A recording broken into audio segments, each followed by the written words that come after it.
Hello engineers, welcome back for another awesome class. Today we are going to be building a very fun project. We're going to be building a tow truck, okay? And this tow truck can really tow other cars and help rescue them, all right? So this is a super important utility vehicle. Remember, a utility vehicle is a vehicle that can perform a specific job, okay? So an ambulance, a fire truck, a snowplow, a street sweeper, even an ice cream truck, right, can perform a specific job, and it's designed to do that job, right? So a fire truck has a long ladder and water tanks. An ambulance has enough room for doctors and patient to be in the back with all the medical supplies. Even an ice cream truck has a freezer built in to make sure that ice cream can make it to kids nice and cold. Okay, so every utility vehicle is specifically designed to perform a job.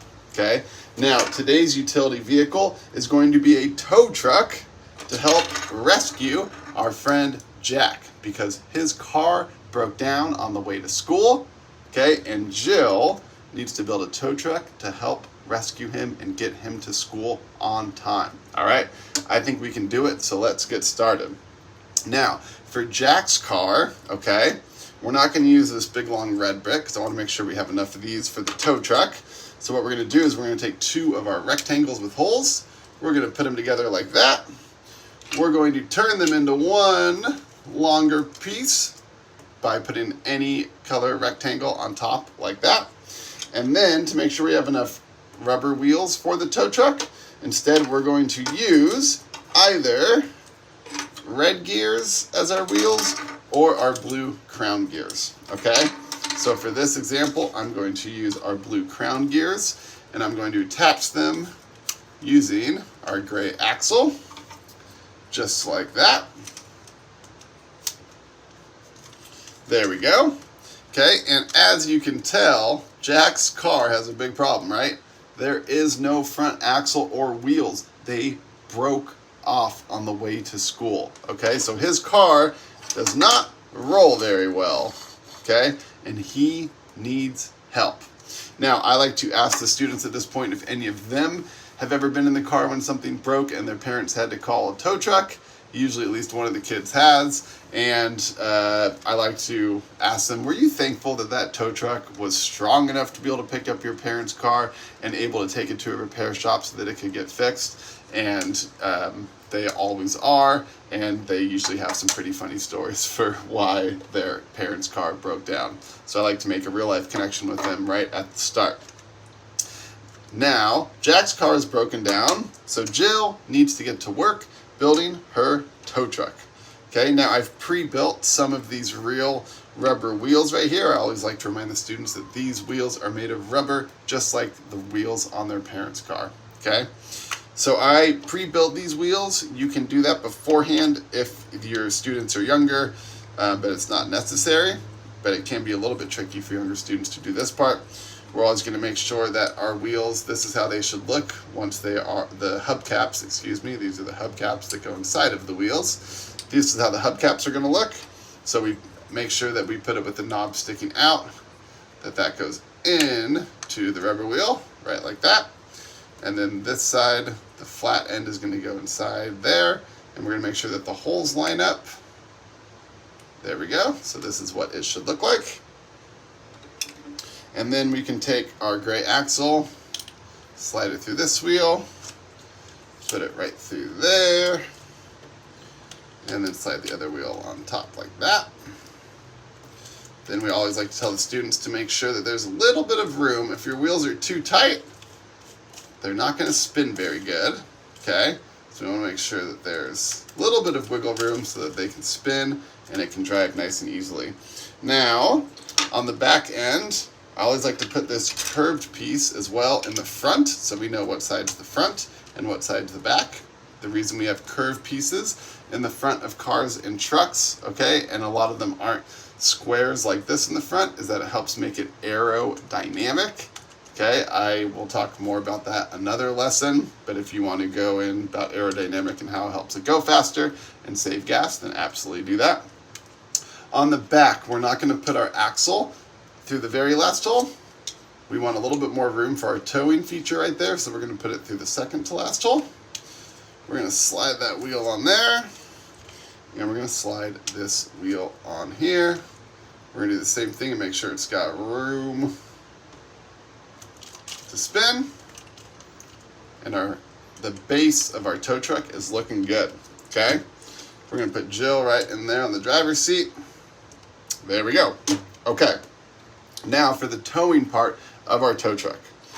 Now for our other projects, okay, that we've used gears for, like the spin top launcher, the robot hockey player, most of our gears have looked pretty similar, and they connect and spin in this kind of direction, okay? And remember that when we have gears connected together, it is called a gear train.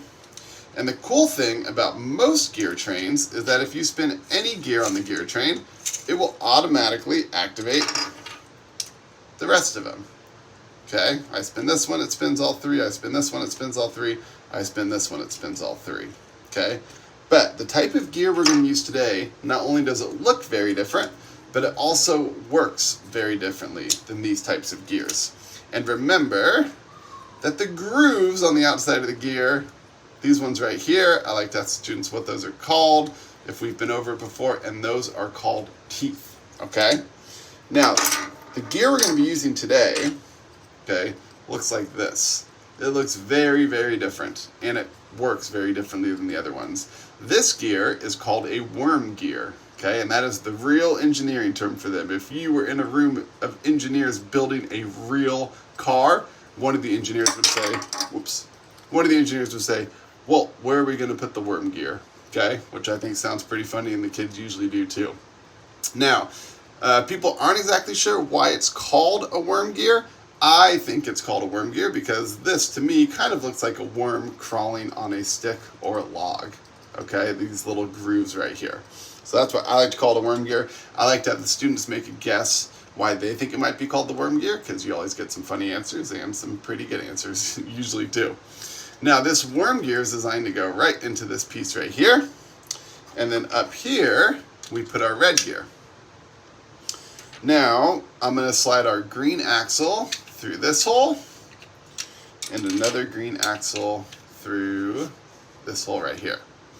Now, one of the key differences between a worm gear and our other gears and how they connect together is that this gear train cannot be activated either way, okay? Which means we can't spin this gear and have it make the worm gear spin. It only goes in one direction. So we can spin the worm gear and it's going to spin the red gear, but if we try to spin the red gear, it will not spin and it will not spin the worm gear, okay?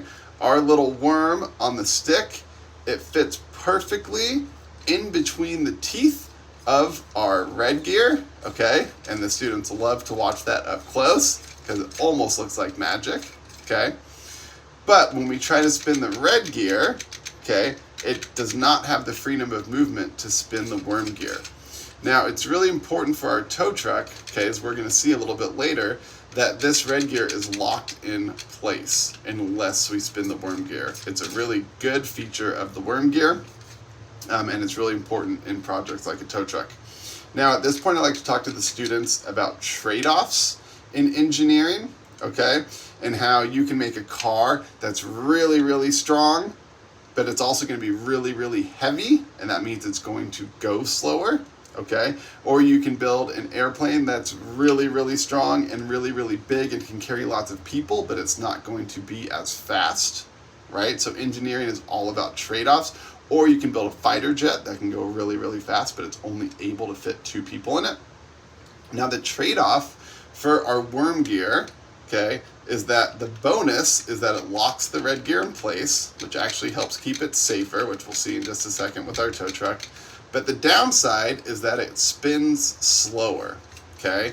If the students have built the spin top launcher before or anything else with gears, they know how fast gears can spin together, okay? But the worm gear spins much slower than other gears, okay? So that is the trade-off. It's safer because the red gear can't move unless we want it to, but it's slower, okay? So that's our trade-off with the worm gear. Okay, now I'm going to put this contraption, our towing contraption, okay, on the back of our tow truck like this, Okay, make sure that it's spinning properly. Now we get to add our towing arms. So that's going to be these long yellow bricks right here. Okay, and then we're going to attach one on this side and one on this side. Okay, and then when we spin our green axle, it's going to help make our towing arms lift up nice and high, just like in real life, but it's not working. Okay, and I like to actually do that in front of the kids, right? Make them think it's going to go up and then give it a spin, and it doesn't, because kids love it when things don't work properly, right? So I say, this is not working properly. Why aren't the arms going up?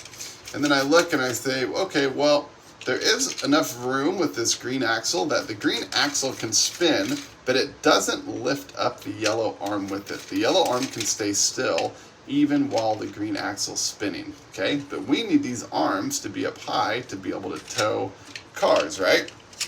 So that gives us the opportunity to talk about a new piece called a lever. Now, levers have lots of uses for engineering, okay? The way that they're going to help us today is that it's going to connect the long yellow arm and the green axle, okay? So that the green axle can't move without also moving the long yellow arm. So what we're going to do is I'm going to slide the lever onto the axle. I like to have it facing up a little bit. You can put it at essentially 4 different angles with the way it lines up with the axle. It's easiest if you have it facing up like this, okay? And then once it's on the green axle, then we lift the arm up to match it, and we slide it on like that.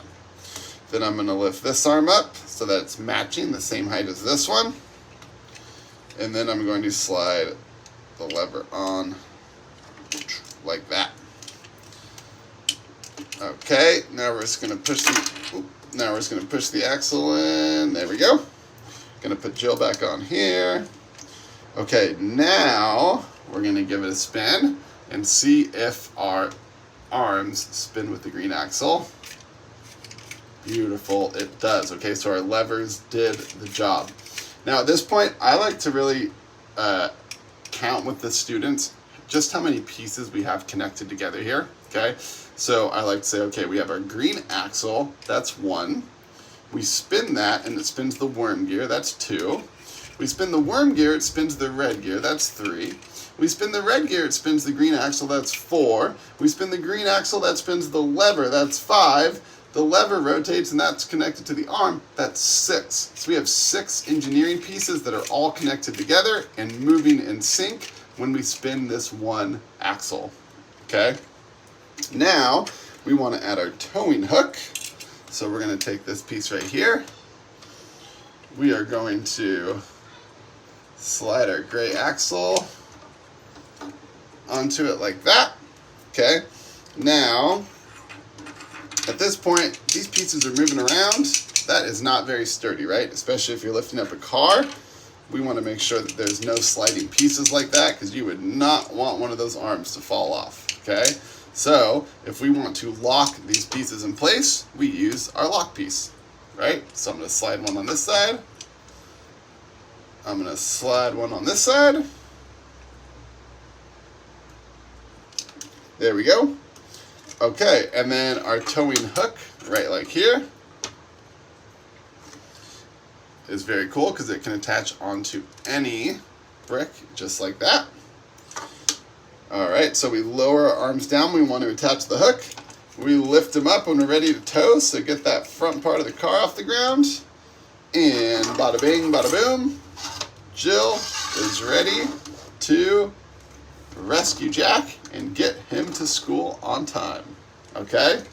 Now, once the students have it built, obviously they love testing it out, okay? I like to have give them a challenge of, well, what happens if a tow truck breaks down? Is a tow truck strong enough to tow another tow truck, okay? And sometimes we'll have a tow truck, towing a tow truck, towing a tow truck, towing a tow truck. Obviously, the kids love that. They will quickly realize that if you have a tow truck on this side instead of a car, it's much heavier and it might tip this tow truck back, okay? And if it does that, then that means we need to add way more bricks on the front, okay, to create some counterweight, right, so that it's balanced, okay? So that is another good term you can teach them if it does start to tip backwards. All right. And that is our tow truck project. Okay. I hope that you have fun teaching it, and I hope the kids have fun building it. Yeah. Have a great class.